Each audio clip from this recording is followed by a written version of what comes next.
Bom dia, irmãos queridos, nesta quinta-feira, dia 4 de agosto. Bom dia, queridos irmãos e irmãs. Vamos hoje meditar o livro do profeta Jeremias, capítulo 31, versículos de 31 a 34. Imprimirei minha lei em suas entranhas, hei de inscrevê-la no seu coração. O terrível desfecho da primeira aliança foi o exílio de Babilônia, causado pela traição do povo que havia esquecido seu Deus. Uma depressão visceral e generalizada tomava conta de todo o povo. Não existia mais esperança. Nesse contexto escuro e trágico, brilha de repente um oráculo incrível.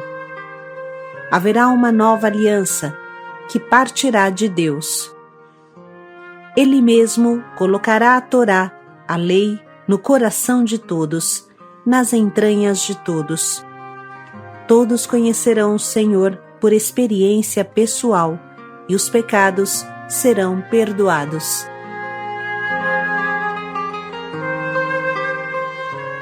Do livro do profeta Jeremias. Eis que virão dias, diz o Senhor, em que concluirei com a casa de Israel e a casa de Judá uma nova aliança, não como a aliança que fiz com seus pais, quando os tomei pela mão para retirá-los da terra do Egito, que eles violaram, mas eu fiz valer a força sobre eles, diz o Senhor. Esta será a aliança que concluirei com a casa de Israel depois desses dias, diz o Senhor. Imprimirei minha lei em suas entranhas, e hei de inscrevê-la em seu coração.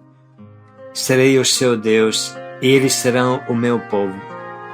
Não será mais necessário ensinar o seu próximo ou seu irmão, dizendo: conhece o Senhor. Todos me conhecerão, do menor ao maior deles, diz o Senhor. Pois perdoarei sua maldade, e não mais lembrarei o seu pecado. Palavra do Senhor. Graças a Deus. Continuamos a meditação desses dias sobre o grande e terrível pecado do povo e de cada um de nós, que só encontra salvação em Jesus, no sacrifício do Filho de Deus.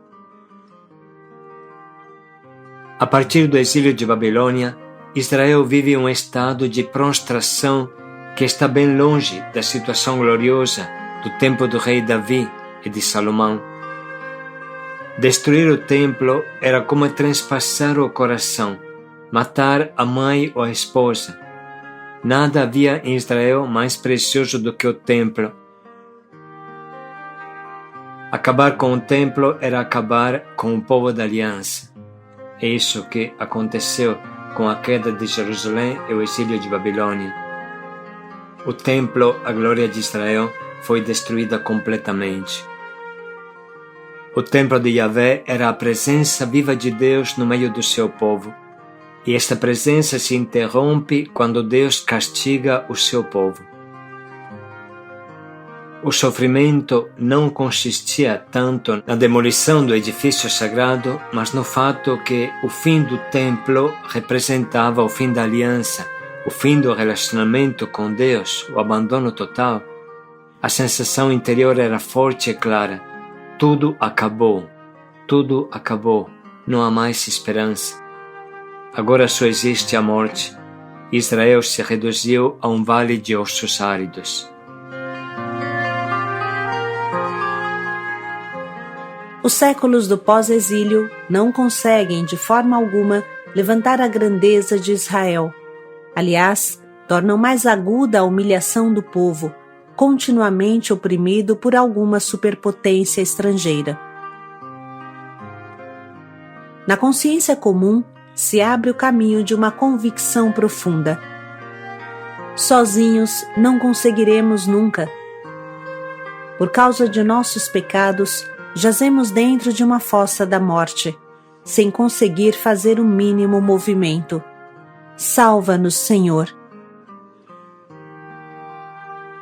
O pecado como traição da aliança, é algo terrivelmente sério que tem consequências atrozes, das quais o povo tem consciência clara. A alegria da aliança se muda em desgraça e desespero. O livro das Lamentações é o relato claro dessa tragédia. Não há dúvida alguma que sem um Salvador nunca conseguiremos voltar ao paraíso terrestre. Sem um Salvador, nunca conseguiremos levantar a cabeça. A primeira aliança foi rasgada pelo pecado de Israel e este rasgo é irrecuperável. Uma vez expulso do paraíso terrestre, o homem não consegue mais voltar. O pecado tem o triste poder de ser um dano irreversível. Deste exílio, o povo eleito nunca mais se levantou. Voltou sim um pequeno resto purificado e fiel, mas de forma alguma voltou o esplendor do tempo do rei Davi, ou do templo de Salomão.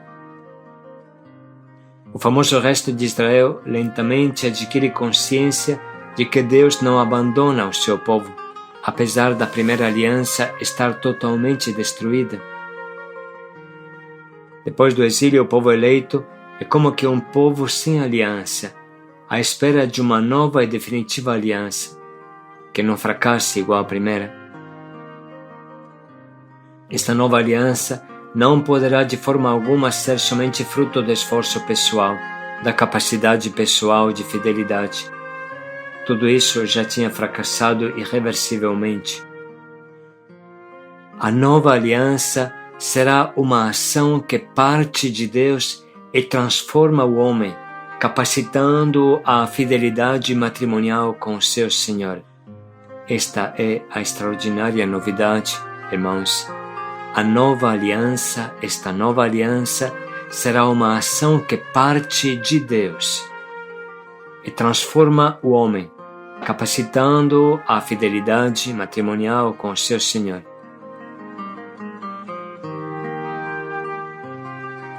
Isso é algo muito sério e dificilmente nós temos essa consciência.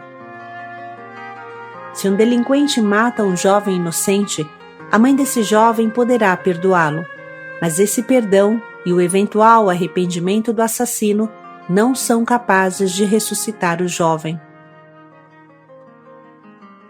Se a esposa trai o marido, esse pode perdoá-la e acolhê-la novamente, mas ninguém consegue cancelar o adultério. Tudo o que acontece não pode ser cancelado, bom ou ruim que seja. Essa é a terrível dignidade da nossa vida terrena. A história nunca volta atrás. Tudo o que fizermos fica esculpido com ponteiros de fogo na rocha do tempo, e nada o poderá cancelar. Essa é a terrível dignidade da vida.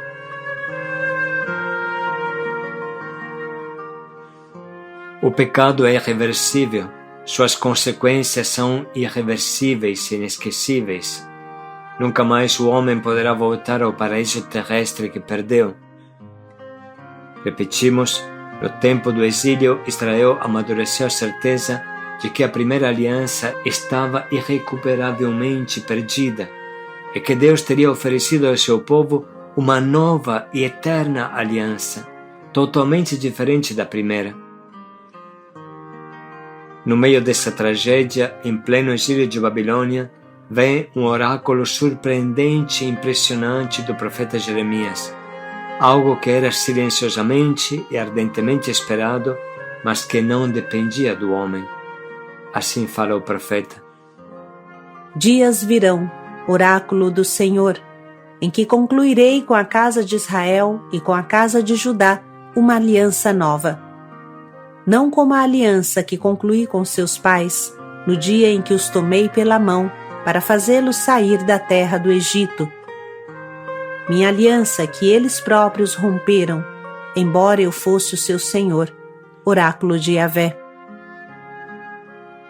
Essa é a aliança que concluirei depois desses dias, com a casa de Israel, oráculo de Yahvé. Porei minha lei no fundo do seu ser, e a escreverei no seu coração. Então serei o seu Deus, e eles serão o meu povo. Eles não terão mais que instruir o seu próximo ou seu irmão, dizendo: conhecei a Yahvé, porque todos me conhecerão, dos menores aos maiores. Perdoarei toda a culpa e não me lembrarei mais do seu pecado.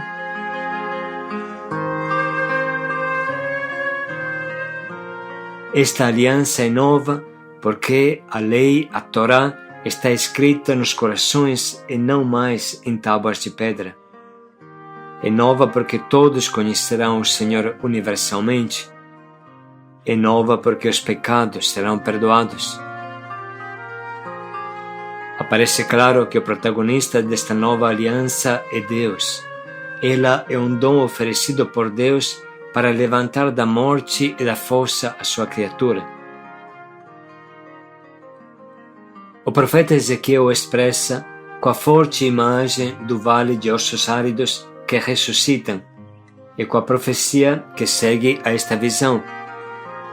Assim fala Deus pela boca do profeta Ezequiel: concluirei com eles uma aliança de paz, será uma aliança eterna. Porei o meu santuário no meio deles para sempre, e este santuário será o corpo de Cristo. Eu serei o seu Deus, e eles serão o meu povo para sempre. Essa eterna e nova aliança é bem explicada também pouco antes desta visão. Assim fala o profeta: purificar-vos-ei de todas as vossas imundícies e de todos os vossos ídolos imundos. Dar-vos-ei um coração novo, tirar-vos-ei do peito o coração de pedra e dar-vos-ei um coração de carne. Porei no vosso íntimo um espírito novo. E farei com que andeis em acordo com meus estatutos, que guardeis minhas normas e as pratiqueis. Essa terra, que era uma desolação, está agora como um jardim do Éden. Esta será a nova e eterna aliança. Tudo isso estava sedimentado no coração do povo de Israel, de maneira consciente ou não, e todos ansiavam por este novo que estava para vir com poder para libertar-nos totalmente. A nova aliança devia ser puro dom do Espírito, e o Messias, capaz de instaurá-la, não podia que ser o ungido pelo Espírito, o homem do Espírito. Justamente, ele devia ser chamado Jesus Cristo. Deus salva pelo ungido. Cristo significa ungido por Deus no Espírito Santo para salvar o seu povo. Esse é o significado do nome do nosso Salvador, Jesus Cristo, o ungido por Deus no Espírito Santo para salvar-nos definitivamente dos nossos pecados. É isso que Deus faz acontecer em nós quando nos abrimos à graça, quando aceitamos Jesus em nossa vida, quando nos deixamos moldar pela palavra. Cada um hoje pode parar e pensar no seu resgate, de que forma Deus o resgatou e, à luz de sua experiência, entender o trecho que agora vamos ler novamente. Eis que virão dias, diz o Senhor, em que concluirei com a casa de Israel e a casa de Judá uma nova aliança, não como a aliança que fiz com seus pais quando os tomei pela mão para retirá-los da terra do Egito, que eles violaram, mas eu fiz valer a força sobre eles, diz o Senhor. Esta será a aliança que concluirei com a casa de Israel depois desses dias, diz o Senhor. Imprimirei minha lei em suas entranhas, e hei de escrevê-la em seu coração. Serei o seu Deus, e eles serão o meu povo. Não será mais necessário ensinar o seu próximo ou seu irmão, dizendo: conhece o Senhor. Todos me conhecerão, do menor ao maior deles, diz o Senhor. pois perdoarei sua maldade e não mais lembrarei o seu pecado.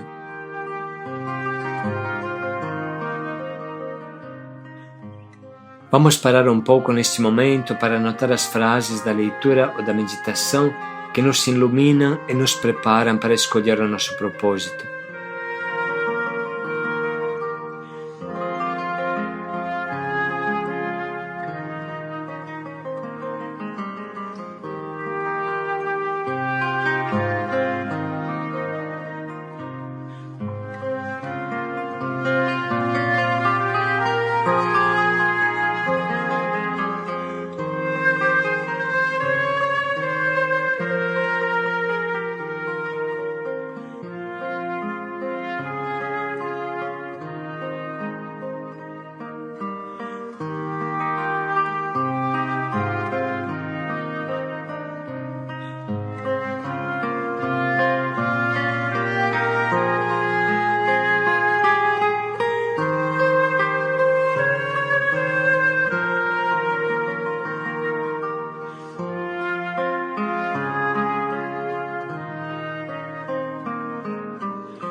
Vamos agora refletir e escolher o nosso propósito, que ajude a nos abrir totalmente à graça de Deus, aceitar de verdade Jesus em nossa vida, renunciar ao mal e abrir-nos ao bem, sem medo da novidade que o Espírito Santo cria em nossa vida. Aliás, pelo contrário, pedir que Ele nos torne homens novos, capazes de fazer aliança com Deus e com os nossos irmãos.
Dar-vos-ei um coração novo. Paz e alegria a todos. Porei minha lei em seu coração. Paz e alegria a todos.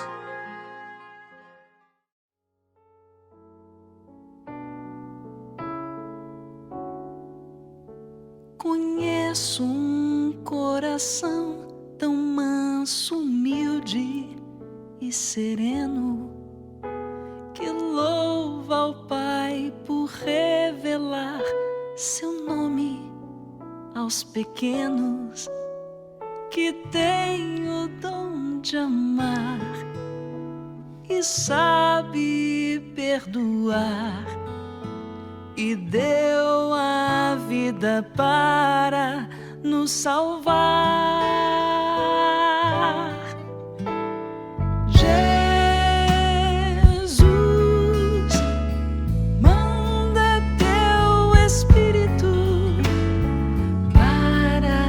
Transformar meu coração.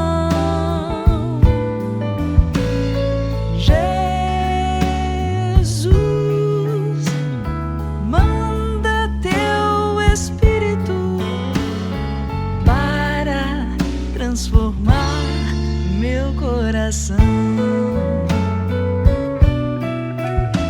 Às vezes no meu peito bate um coração de pedra, magoado, frio, sem vida.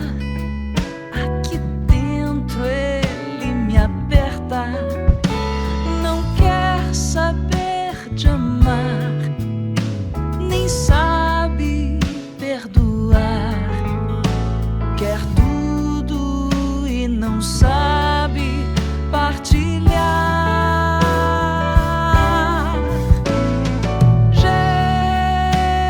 Jesus, manda teu Espírito para transformar meu coração.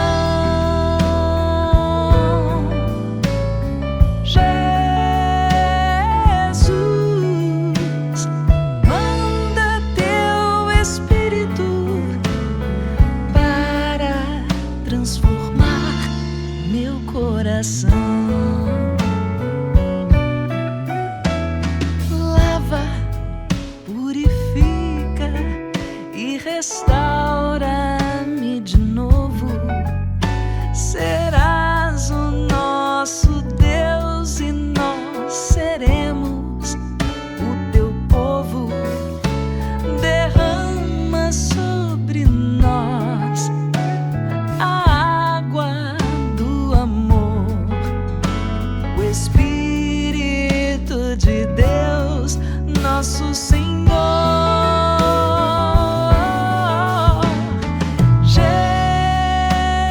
Jesus, manda teu Espírito para transformar meu coração.